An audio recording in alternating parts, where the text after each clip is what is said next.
Hello student, I am Anup Singh Sengar. Welcome to my YouTube channel Basudev Classes. Today my topic is tense part 2 and today I will teach present indefinite. So let's start our classes. आज हम लोग पढ़ने वाले हैं indefinite tense. इसके पहले video में पढ़े थे इसके बारे में, टेंस होता क्या है, कितने टाइप्स होते हैं, और आज पढ़ेंगे हम लोग इंडेफिनिट टेंस। तो हम लोग जानते हैं इंडेफिनिट टेंस के 4 टाइप्स होते हैं, 3 टाइप्स होते हैं सॉरी। पहले पढ़ेंगे प्रेजेंट इंडेफिनिट क्या होता है, उसके बाद पढ़ेंगे पास्ट इंडेफिनिट क्या होता है, और उसके बाद पढ़ेंगे फ्यूचर इंडेफिनिट क्या होता है। अगर इस टेंस को पहचानना है तो आपको आना चाहिए हेल्पिंग वर्ब। कौन सा टेंस में क्या हेल्पिंग वर्ब या वर्ब का फॉर्म आता है, और ये पहचानना है कि कोई भी टेंस है तो उसके लास्ट में क्या आ रहा है। अगर प्रेजेंट इंडेफिनिट रहेगा, अगर प्रेजेंट इंडेफिनिट रहेगा तो उसके लास्ट में ता है, ती हैं, ते हैं, ये सब आएगा। अगर फ्यूचर इंडेफिनिट रहेगा तो उसके लास्ट में गा, गे, गी आएगा। अगर पास्ट इंडेफिनिट रहेगा तो उसके लास्ट में कुछ भी आ सकता है, बट 70% आता है या, ये, इस तरफ। जैसे वह स्कूल गया, वह खाना खाया, वह क्रिकेट खेले, इसमें ले आ गया, वह पैसा दिया गया। तो कुछ भी आ सकता है पास्ट इंडेफिनिट में, बट अधिकांश आता है या, ये सब। तो देखते हैं इसको डिटेल में कि इंडेफिनिट टेंस होता क्या है। तो पहले पढ़ेंगे हम लोग प्रेजेंट इंडेफिनिट।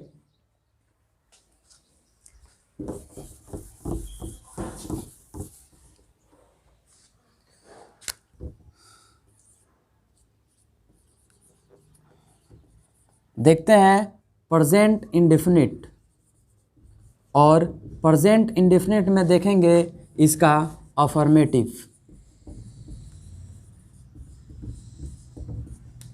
प्रेजेंट इंडेफिनिट का अफर्मेटिव देखते हैं। प्रेजेंट इंडेफिनिट के अफर्मेटिव में पहले सब्जेक्ट लगाते हैं, उसके बाद वर्ब का फर्स्ट फॉर्म लगाते हैं, और वर्ब में एस और ईएस भी लगाते हैं, और कब लगाते हैं अभी बताएंगे। और उसके बाद लगता है ऑब्जेक्ट, और ये होता है प्रेजेंट इंडेफिनिट का अफर्मेटिव का स्ट्रक्चर।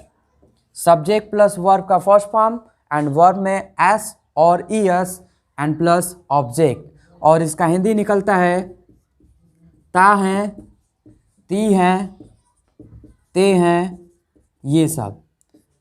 कहने का मतलब ये है कि कोई भी टेंस है अगर उसके लास्ट में ता हैं, ती हैं, ते हैं आता है तो उसको हम प्रेजेंट इंडेफिनिट बोलते हैं। और इसमें होता क्या है, सब्जेक्ट लगाते हैं, वर्ब का फर्स्ट फॉर्म, उसके बाद एस, ईएस, उसके बाद ऑब्जेक्ट। और कब हम वर्ब में एस और ईएस लगाते हैं, देखिए अगर सब्जेक्ट के जगह पे, अगर प्रेजेंट इंडेफिनिट के अफर्मेटिव में सब्जेक्ट के जगह पे ही आ जाए, सी आ जाए, ईट आ जाए, या कोई भी सिंगुलर नेम आ जाए, क्या जाए, सिंगुलर नेम आ जाए, तो वहाँ पे हम वर्ब के साथ एस और ईएस लगाते हैं।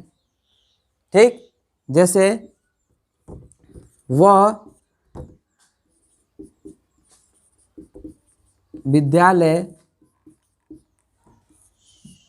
जाता है। देखिए लास्ट में आया है ता है, आया ना, तो वह का इंग्लिश होता है ही, और जाना का होता है गो। और अभी बताए हैं अगर प्रेजेंट इंडेफिनिट टेंस के अफर्मेटिव में सब्जेक्ट के जगह पे ही आता है तब वर्ब में हम एस और ईएस लगाते हैं। तो यहाँ पे हम ईएस लगा देंगे तो हो जाएगा गोज, उसके बाद टू, और उसके बाद स्कूल, तो हो जाएगा he goes to school. But इसी टेंस को ऐसे लिखना है कि मैं विद्यालय जाता तब कैसे बनाएंगे, तो मैं का इंग्लिश हो जाएगा आई, और उसके बाद हो जाएगा जाना का इंग्लिश गो, वर्ब का फर्स्ट फॉर्म लगाना है गो, अब इसमें एस और ईएस नहीं लगाएंगे क्योंकि सब्जेक्ट के जगह पे क्या है, आई।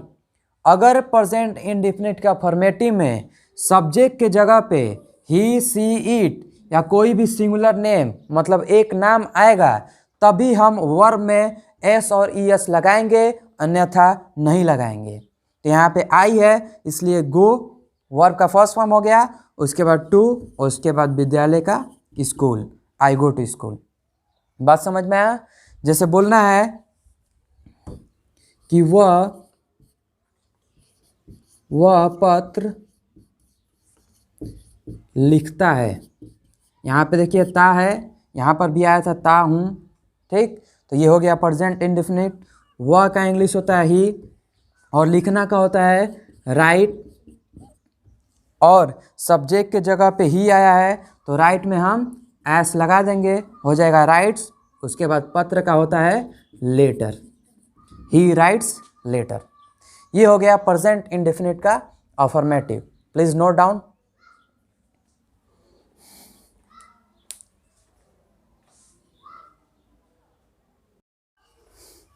अब हम लोग पढ़ने जा रहे हैं प्रेजेंट इंडेफिनिट का निगेटिव। अब पढ़ेंगे प्रेजेंट इंडेफिनिट का निगेटिव। तो प्रेजेंट इंडेफिनिट के निगेटिव में हम डू नॉट और डज नॉट का यूज करते हैं।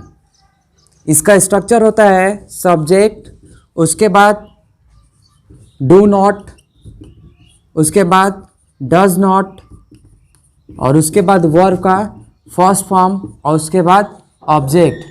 और ये बात याद रखिएगा, प्रेजेंट इंडेफिनिट के निगेटिव में वर्ब का फर्स्ट फॉर्म लगता है और इसमें एस और ई एस से कोई मतलब नहीं है।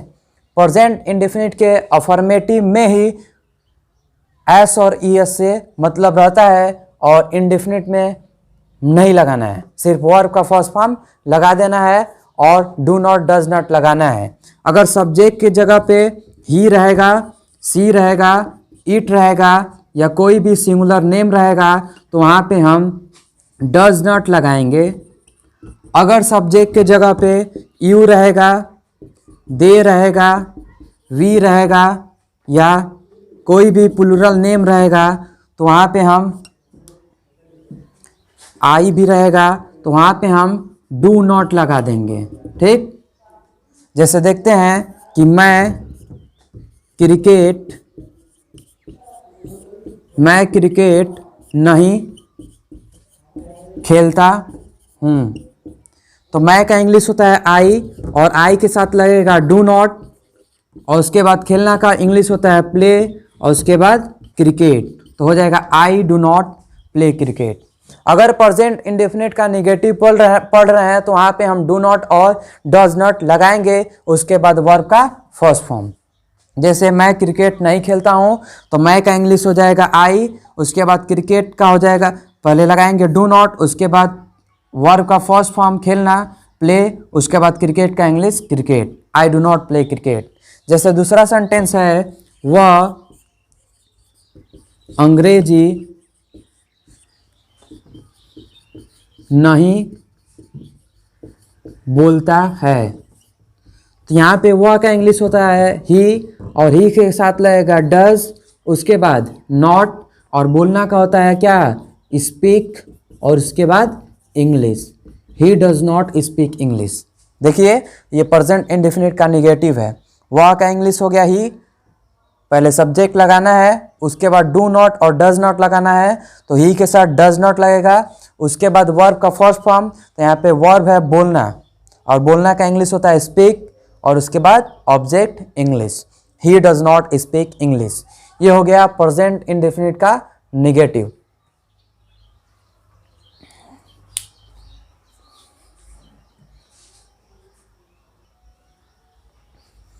अब हम लोग पढ़ेंगे प्रेजेंट इंडेफिनिट का इंट्रोगेटिव।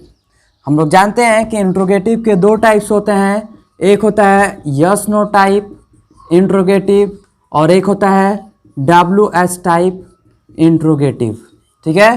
तो देखते हैं, अगर यस नो टाइप इंट्रोगेटिव बनाना है प्रेजेंट इंडेफिनिट में तो क्या करेंगे, पहले डू लगा देंगे, उसके बाद डज लगा देंगे और उसके बाद सब्जेक्ट लगाएंगे और फिर वर्ब का फर्स्ट फॉर्म और उसके बाद ऑब्जेक्ट और यहाँ पे हो जाएगा क्वेश्चन मार्क। ये हो गया प्रेजेंट इंडेफिनिट का इंट्रोगेटिव यस नो टाइप का स्ट्रक्चर। अगर WH टाइप है तो पहले WH वर्ड लगाते हैं और WH वर्ड आप लोग को मालूम है व्हाट, वेयर, हु, ये सब। उसके बाद डू लगाते हैं, डज लगाते हैं, उसके बाद सब्जेक्ट लगाते हैं, उसके बाद वर्ब का फर्स्ट फॉर्म और उसके बाद ऑब्जेक्ट और फिर क्वेश्चन मार्क। ये हो गया प्रेजेंट इंडेफिनिट का WH टाइप इंट्रोगेटिव का स्ट्रक्चर। देखते हैं सेंटेंस, जैसे यहाँ पे बोलना है कि क्या वह क्रिकेट खेलता है, और यहाँ पे इंटरोगेशन साइन। ये आप लोग के सामने सेंटेंस है, एक और लिख देते हैं कि वह क्रिकेट कब खेलता है। यहाँ पे देखिए दो सेंटेंस है। पहला सेंटेंस है क्या वह क्रिकेट खेलता है और दूसरा है वह क्रिकेट कब खेलता है। हम लोग पढ़ रहे हैं प्रेजेंट इंडेफिनिट का interrogative yes no type and WH type. अगर यस नो टाइप रहेगा तो पहले डू डज लगाएंगे, उसके बाद सब्जेक्ट, उसके बाद वर्ब का फर्स्ट फॉर्म, उसके बाद ऑब्जेक्ट और फिर क्वेश्चन मार्क। अगर WH टाइप इंट्रोगेटिव रहेगा तो पहले WH वर्ड रख देंगे, उसके बाद डू डज, उसके बाद सब्जेक्ट, उसके बाद वर्ब का फर्स्ट फॉर्म, उसके बाद ऑब्जेक्ट। जैसे यहाँ पे है क्या वह क्रिकेट खेलता है, तो क्या वह क्रिकेट खेलता है पहले क्या है, इसका मतलब ये यस नो टाइप सेंटेंस है। यस नो टाइप मतलब क्या होता है, जिसका आंसर यस और नो में मिले। पूछा जाएगा क्या वह क्रिकेट खेलता है, खेलता है तो यस, नहीं खेलता है तो नो। तो इसको हम इस स्ट्रक्चर से बनाएंगे क्योंकि yes no type present indefinite का यस नो टाइप इंट्रोगेटिव है। तो क्या पहले है तो डू और डज लगता है। तो पहले देखते हैं सब्जेक्ट क्या है, सब्जेक्ट है ही और ही के साथ लगता है डज, तो यहाँ पे लगा देंगे डज, ठीक। और उसके बाद ही सब्जेक्ट हो गया, उसके बाद वर्ब का फर्स्ट फॉर्म, तो वर्ब यहाँ पे है खेलना, खेलना का इंग्लिश होता है प्ले, प्ले का फर्स्ट फॉर्म प्ले, और उसके बाद ऑब्जेक्ट है क्रिकेट और उसके बाद क्वेश्चन मार्क, तो हो जाएगा does he play cricket. Second number पे है वह क्रिकेट कब खेलता है, दोपहर में खेलता है, शाम को खेलता है, ये सब रीजन बताना पड़ेगा, इसलिए ये क्या है WH टाइप सेंटेंस है। और इसका जो WH वर्ड है ये है कब, तो पहले WH वर्ड लिख देते हैं। कब का इंग्लिश क्या होता है व्हेन, और उसके बाद लगाना है क्या डू और डज लगाना है। तो सब्जेक्ट क्या है वह का इंग्लिश होता है ही, और ही के साथ क्या लगता है डज, तो यहाँ पे डज लगा देंगे, तो हो जाएगा व्हेन डज ही, और खेलना का होता है प्ले क्रिकेट, हो जाएगा when does he play cricket. ये हो गया आपका present indefinite interrogative yes no type and WH type. तो ये हो गया टेंस का इंडेफिनिट खत्म। पढ़े हम लोग प्रेजेंट इंडेफिनिट, और प्रेजेंट इंडेफिनिट में पढ़े हैं affirmative, negative, interrogative yes no type and WH type. और प्रेजेंट इंडेफिनिट में पढ़े हैं अगर प्रेजेंट इंडेफिनिट का अफर्मेटिव रहेगा तो पहले सब्जेक्ट लगाएंगे, उसके बाद वर्ब का फर्स्ट फॉर्म और उसमें एस और ES भी लगाएंगे, उसके बाद ऑब्जेक्ट लगाएंगे, और वर्ब में एस और ES कब लगाएंगे सब्जेक्ट के अनुसार। अगर सब्जेक्ट के जगह पे ही रहेगा, सी रहेगा, इट रहेगा या कोई भी सिंगुलर नेम रहता है तब हम वर्ब में एस और ES लगाते हैं प्रेजेंट इंडेफिनिट के अफर्मेटिव में। उसके बाद हम लोग पढ़े हैं प्रेजेंट इंडेफिनिट का निगेटिव, तो प्रेजेंट इंडेफिनिट के निगेटिव में डू नॉट और डज नॉट लगाते हैं, और सब्जेक्ट के जगह पे ही रहता है, सी रहता है, इट रहता है या कोई भी सिंगुलर नेम मीन्स एक नाम रहता है तो वहाँ पे हम डज नॉट लगाते हैं, और यू, दे, वी, आई या कोई भी प्लूरल नेम रहता है तो वहाँ पे हम डू नॉट लगाते हैं। उसके बाद पढ़े interrogative, interrogative yes no type, WH type. अगर यस नो टाइप रहेगा तो डू और डज पहले कर देंगे, उसके बाद सब्जेक्ट, उसके बाद वर्ब का फर्स्ट फॉर्म, उसके बाद ऑब्जेक्ट। अगर WH टाइप रहेगा तो WH वर्ड को पहले रख देंगे, उसके बाद डू डज, उसके बाद सब्जेक्ट, उसके बाद वर्ब का फर्स्ट फॉर्म, उसके बाद ऑब्जेक्ट और फिर क्वेश्चन मार्क लगा देंगे। ये हो गया present indefinite finish. So please like my videos and subscribe my channel. Thank you so much. आगे देखेंगे पास्ट इंडेफिनिट अगले वीडियो में। Thank you.